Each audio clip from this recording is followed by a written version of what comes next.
రవితేజ హీరోగా యాక్ట్ చేసిన ఇరుముడి అనే మూవీని అయితే చూసానండి. ఈ మూవీ ప్లాట్ ఏంటంటే హీరో కొల్లూరు అనే గ్రామంలో అరటిపళ్ళ వ్యాపారం చేస్తూ ఉంటాడు. తనకి తన కూతురంటే చాలా ఇష్టం. ఎంత ఇష్టం అంటే ఊర్లో ఉన్న అమ్మాయిలందరిలో కూడా తన కూతురుని చూసుకుంటూ ఉంటాడు. అమ్మాయిలకి ఎటువంటి సమస్య ఎదురైనా సరే తన కూతురికే సమస్య వచ్చింది అన్నట్లుగా గొడవ కూడా దిగిపోతూ ఉంటాడు. అలాంటి హీరోకి 2 వీక్నెస్లు అయితే ఉంటాయి. ఒకటి నిత్యం మందు తాగుతూ ఉంటాడు.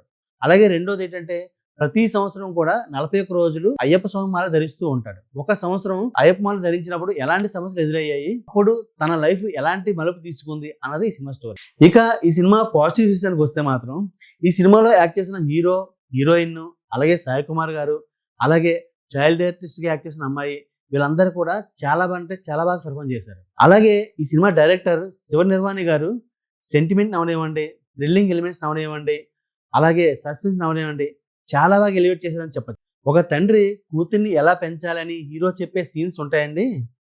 అందులోని డైలాగ్స్ అవనివ్వండి, లేకపోతే పెర్ఫార్మెన్స్ అవనివ్వండి, ఇవన్నీ కూడా చాలా అద్భుతంగా ఉంటాయన్నమాట. అలాగే సెకండ్ హాఫ్ లో వచ్చే ఒక ఫైట్ ఉంటుందండి, దాని డైరెక్టర్ చాలా బాగా హ్యాండిల్ చేశారని చెప్పచ్చు. నెగిటివ్ రోల్లో యాక్ట్ చేసిన స్వస్తిక అనే అమ్మాయి చాలా బాగా పెర్ఫార్మ్ చేసింది. అయితే హీరోకి తనకి మధ్య నుండే ఫేస్ ఆఫ్ సీన్స్ ఎలా ఉంటాయి అనే క్యూరియాసిటీని మాత్రం చాలా బాగా క్రియేట్ చేశారు. హీరో విలన్స్ అందరితో కూడా సర్నం చెప్పించే సీన్ ఏదైతే ఉందో అది డైరెక్టర్ గారు చాలా సెటిల్డ్ గా హ్యాండిల్ చేశారని అయితే చెప్పచ్చు. ఇక ఈ సినిమా మ్యూజిక్ డైరెక్టర్ అయిన జీవి ప్రకాష్ ఇటు డివోషనల్ గా అటు ఎమోషనల్ గా కూడా చాలా బాగా ఎలివేట్ చేశారని చెప్పచ్చు.